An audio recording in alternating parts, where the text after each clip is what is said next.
तो आज का हमारा यहाँ पर पहला क्वेश्चन है, भारतीय संविधान के किस भाग में पंचायती राज का प्रावधान है। दोस्तों वेरी इंपॉर्टेंट क्वेश्चन है, आपसे कभी भी एग्जाम में आगे पूछ लिया जाएगा कि बताइए भारतीय संविधान के किस भाग में पंचायती राज व्यवस्था का प्रावधान किया गया है।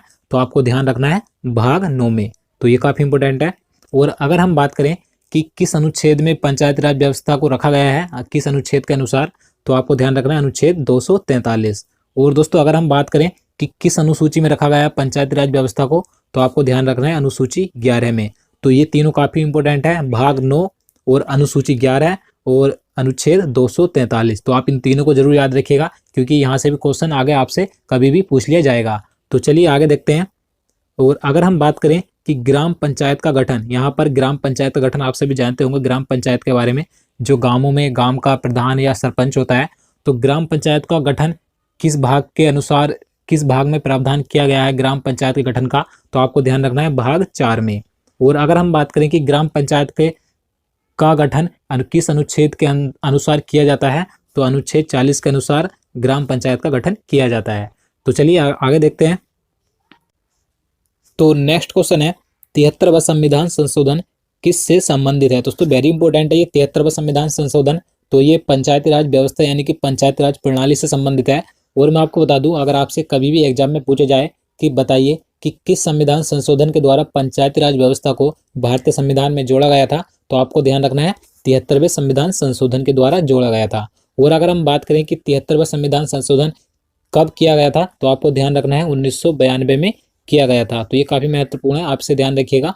तो चलिए नेक्स्ट क्वेश्चन देखते हैं, भारत में पंचायती राज अधिनियम कब लागू हुआ। दोस्तों ये भी काफी इंपॉर्टेंट है कि भारत में पंचायती राज अधिनियम यानी कि पूरे भारतवर्ष में ये जो पंचायती राज व्यवस्था थी कब लागू की गई थी, तो आपको ध्यान रखना है 24 अप्रैल 1993 ईस्वी को लागू की गई थी। तो ये काफी महत्वपूर्ण है। तो चलिए नेक्स्ट क्वेश्चन देखते हैं, संविधान के किस भाग में ग्राम पंचायतों की स्थापना की बात कही गई है। तो मैं आपको पहले ही बता चुका हूँ कि ग्राम पंचायतों की स्थापना का प्रावधान किस भाग में किया गया है, तो भाग 4 में किया गया है। और मैंने आपको बताया था किस अनुच्छेद के अनुसार ग्राम पंचायतों का गठन किया जाता है, तो अनुच्छेद 40 के अनुसार किया जाता है। तो आपसे ध्यान रखिएगा। नेक्स्ट क्वेश्चन देखते हैं, भारत में किसके अंतर्गत पंचायती राज प्रणाली की व्यवस्था की गई है। तो जो हमारे नीति निर्देशक सिद्धांत है इसी के अंतर्गत पंचायती राज प्रणाली की व्यवस्था की गई है। तो आपसे ध्यान रखिएगा नीति निर्देशक सिद्धांत।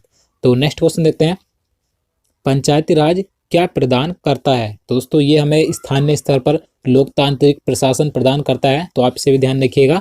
चलिए नेक्स्ट क्वेश्चन देखते हैं, पंचायत के चुनाव कराने हेतु निर्णय किसके द्वारा लिया जाता है। दोस्तों यहाँ से ये क्वेश्चन भी पूछ लिया जाता है कि बताइए ग्राम पंचायतों का चुनाव कराया जाता है तो इसका निर्णय कौन सी सरकार लेती है, केंद्र सरकार लेती है या राज्य सरकार लेती है। तो आपको ध्यान रखना है राज्य सरकार इसका निर्णय लेती है।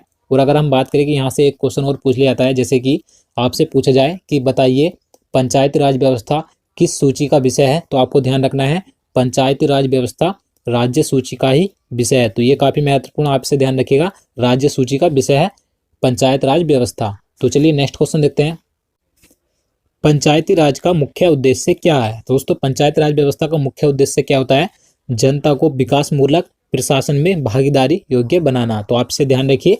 नेक्स्ट क्वेश्चन देखते हैं, यदि पंचायत भंग होती है तो कितनी अवधि के अंदर निर्वाचन होना अनिवार्य है। तो ये भी काफी इंपॉर्टेंट है, आपको ध्यान रखना है यदि कहीं ग्राम पंचायत भंग हो जाती है तो वहां पर कितने समय के अंदर वहां निर्वाचन होना अनिवार्य होता है। तो आपको ध्यान रखना है 6 माह के अंदर। तो ये आपसे कभी भी पूछ लिया जाएगा, तो आपसे ध्यान रखिएगा। तो चलिए नेक्स्ट क्वेश्चन देखते हैं, भारत के पंचायती राज व्यवस्था का वास्तुकार किसे कहा जाता है। दोस्तों ये क्वेश्चन काफी इंपॉर्टेंट है और पहले भी कई बार पूछा गया है कि पंचायती राज व्यवस्था का गठन किस समिति के अनुसार किया गया था। तो आपको ध्यान रखना है BR मेहता जो समिति थी यानी कि बलवंत राय मेहता समिति के अनुसार पंचायती राज व्यवस्था का गठन किया गया था। तो इन्हें ही पंचायती राज व्यवस्था का वास्तुकार भी कहा जाता है, BR मेहता यानी कि बलवंत राय मेहता को। तो आपसे ध्यान रखिएगा। नेक्स्ट क्वेश्चन देखते हैं, सही मायने में भारतीय स्थानीय स्वशासन का जनक किसे कहा जाता है। तो आपको ये भी ध्यान रखना है कि वास्तव में जो भारतीय स्थानीय स्वशासन का जनक है किसे कहा जाता है, तो लॉर्ड रिपन को कहा जाता है। तो आपसे ध्यान रखिएगा। नेक्स्ट क्वेश्चन देखते हैं, पंचायत समिति का गठन किस स्तर पर होता है। तो दोस्तों किस स्तर पर होता है जो पंचायत समिति होती है, तो प्रखंड स्तर पर इसका गठन होता है। तो नेक्स्ट क्वेश्चन देखते हैं, किस संवैधानिक संशोधन द्वारा पंचायती राज संस्थाओं को संवैधानिक दर्जा प्रदान किया गया। तो मैं आपको बता चुका हूँ कि ये जो संविधान संशोधन प्रक्रिया थी पंचायती राज जोड़ने की, तो किस संविधान संशोधन के द्वारा जोड़ी गई थी पंचायती राज व्यवस्था, तो 73वें संविधान संशोधन के द्वारा जोड़ी गई थी। तो अब मैं आपको बता चुका हूँ। तो नेक्स्ट क्वेश्चन देखते हैं। 73वें संविधान संशोधन के अनुसार पंचायती राज संस्था का कार्यकाल कितने वर्ष रखा गया। तो दोस्तों 73वें संविधान संशोधन के अनुसार ही जो ग्राम पंचायतों का समय रखा गया है, कार्यकाल का कितने वर्ष का रखा गया है, तो 5 वर्ष का रखा गया है। तो आप सभी को पता होगा। नेक्स्ट क्वेश्चन देखते हैं। 73वें संविधान संशोधन के अनुसार पंचायती राज संस्थाओं में अध्यक्ष के कम से कम कितने पद महिलाओं के लिए आरक्षित किए गए हैं। तो दोस्तों काफी अच्छा क्वेश्चन है ये भी। इस क्वेश्चन में पूछा गया है कि जो 73वां संविधान संशोधन किया गया था उसके अनुसार पंचायत राज जो संस्थाएं होती हैं, यहाँ पर जो संस्थाएं होती हैं, तो इसमें अध्यक्ष के रूप में कम से कम कितने पद महिलाओं के लिए आरक्षित किए गए हैं। तो महिलाओं के लिए 1/3 यहाँ पर पद आरक्षित किए गए हैं। तो आप इसे ध्यान रखिएगा। नेक्स्ट क्वेश्चन देखते हैं। पंचायती राज प्रथम कहाँ प्रवर्तित किया गया, यानी कि आपको बताना है कि जो पंचायती राज व्यवस्था थी ये सबसे पहले कहाँ पर इसे प्रवर्तित किया गया था या कहाँ पर सबसे पहले लागू किया गया था। तो राजस्थान में लागू किया गया था, राजस्थान के नागौर जिले में। मैं आपको बता दूं ये काफ़ी इंपॉर्टेंट है। राजस्थान के नागौर जिले में सर्वप्रथम पंचायती राज व्यवस्था को लागू किया गया था। और अगर आपसे पूछा जाए किस वर्ष में किया गया था, तो आपको ध्यान रखना है 2 अक्टूबर 1959 को लागू किया गया था राजस्थान के नागौर में। और अगर हम बात करें कि सबसे पहले तो राजस्थान में लागू किया गया था और उसके बाद कहाँ पर लागू किया गया था, आपको ध्यान रखना है आंध्र प्रदेश में लागू किया गया था। तो चलिए नेक्स्ट क्वेश्चन देखते हैं।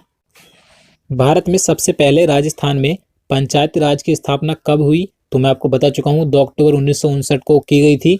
तो नेक्स्ट क्वेश्चन देखते हैं। राजस्थान में पंचायती राज व्यवस्था की शुरुआत सर्वप्रथम किस जिले से की गई। तो नागौर से की गई, ये भी मैं आपको बता चुका हूँ। नेक्स्ट क्वेश्चन देखते हैं। भारत में पंचायती राज व्यवस्था राजस्थान के बाद किस राज्य से आरंभ की गई थी। तो राजस्थान के बाद दूसरा राज्य कौन सा था पंचायती राज व्यवस्था को लागू करने वाला, तो आंध्र प्रदेश था। तो आप इसे ध्यान रखिएगा। नेक्स्ट क्वेश्चन देखते हैं। अशोक मेहता समिति किससे संबंधित है। दोस्तों इससे पहले मैंने आपको बलवंत राय मेहता समिति बताई थी, जिसे पंचायती राज व्यवस्था का जनक कहा जाता है, बलवंत राय मेहता को। तो यहाँ पर पूछा गया है कि अशोक मेहता समिति, तो ये जो अशोक मेहता समिति है इसका संबंध भी पंचायती राज से है। तो मैं आपको इसके बारे में बताऊंगा आगे। तो चलिए नेक्स्ट क्वेश्चन देखते हैं। अशोक मेहता समिति ने पंचायती राज व्यवस्था के अंतर्गत कितने स्तरीय ढांचे के स्थापना की सलाह दी। तो दोस्तों मैं आपको बता दूं जो हमारी पंचायती राज व्यवस्था है उसमें कई समितियां बनी थी, लेकिन 2 महत्वपूर्ण समितियां थी उसमें। जो पहली समिति थी बलवंत राय मेहता समिति थी, जिसके आधार पर पंचायत राज का गठन किया गया था। लेकिन बलवंत राय मेहता समिति की समीक्षा करने के लिए एक समिति और बनाई गई थी जिसका नाम था अशोक मेहता समिति। तो ये जो अशोक मेहता समिति बनाई गई थी ये दिसंबर 1977 ईस्वी में बनाई गई थी। और इस क्वेश्चन में यही पूछा गया कि जो हमारी अशोक मेहता समिति थी इसने पंचायती राज व्यवस्था के अंतर्गत कितने स्तरीय ढांचे के बनाने की सलाह दी थी। तो 2 स्तर की इसने बनाने की सलाह दी थी पंचायत राज को। तो चलिए नेक्स्ट क्वेश्चन देखते हैं। अशोक मेहता समिति ने किन 2 स्तरों की बात की है। तो इस क्वेश्चन में आपको बताना है कि जो अशोक मेहता समिति ने 2 स्तर के ढांचे की बनाने की सलाह दी थी तो वे कौन कौन से हैं। तो मंडलीय पंचायत और जिला परिषद, तो ये 2 यहाँ पर स्तरों की बनाने की सलाह दी थी अशोक मेहता समिति ने। तो आप इसे ध्यान रखिएगा। तो चलिए नेक्स्ट क्वेश्चन देखते हैं।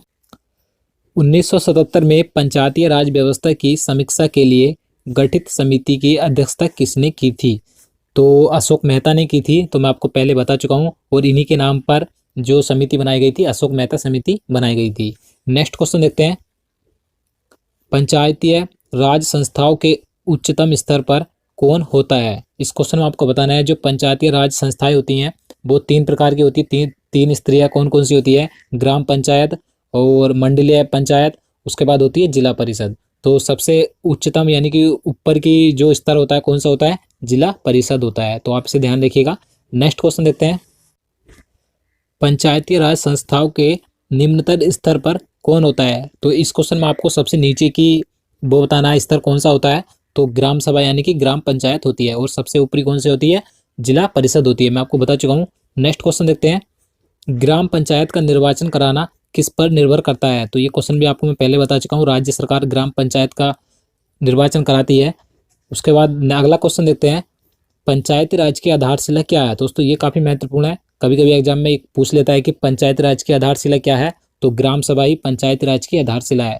नेक्स्ट क्वेश्चन देखते हैं, पंचायती राज व्यवस्था में स्थानीय स्वशासन की व्यवस्था कैसी होती है? तो 3 प्रकार की होती है, मैं आपको बता दूं। पहली होती है ग्राम, फिर दूसरे नंबर पर होता है ब्लॉक और तीसरे पे होता है जिला स्तर। ये जिला स्तर पर 3 स्तरीय संरचना होती है, तो आप इसे ध्यान रखिएगा। नेक्स्ट क्वेश्चन देखते हैं, पंचायत समिति के सदस्य किसके द्वारा निर्वाचित किए जाते हैं? तो दोस्तों आपको ध्यान रखना है, पंचायत समिति के सदस्य हमेशा जनता के द्वारा निर्वाचित किए जाते हैं और वो भी प्रत्यक्ष रूप से, तो आप इसे जरूर ध्यान रखिएगा। नेक्स्ट क्वेश्चन देखते हैं, पंचायती राज संस्थाएं अपनी निधि हेतु किस पर निर्भर करती हैं?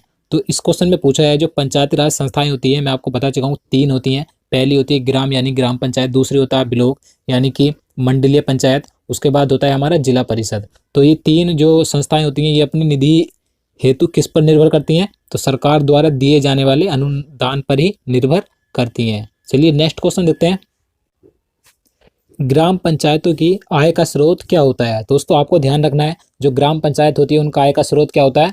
तो मेले एवं बाजार पर लगने वाला कर ही ग्राम पंचायतों की आय का स्रोत होता है, तो आप इसे जरूर ध्यान रखिएगा। नेक्स्ट क्वेश्चन देखते हैं, कौन पंचायती राज संस्थाओं में महिलाओं एवं निम्न वर्गों के अधिक प्रतिनिधित्व के समर्थक थे? तो दोस्तों इस क्वेश्चन में पूछा है कि कौन व्यक्ति थे जो पंचायती राज संस्थाओं में महिला एवं जो निम्न वर्ग के लोग थे उनके अधिक प्रतिनिधित्व करते थे उनका, और उनके समर्थक भी थे। तो कौन थे? तो राजीव गांधी जी थे। तो आप इन्हें जरूर ध्यान रखिएगा। तो दोस्तों यही थे जितने क्वेश्चन मैं आज आपके लिए लेकर आया था। उम्मीद करता हूँ आपको वीडियो पसंद आया।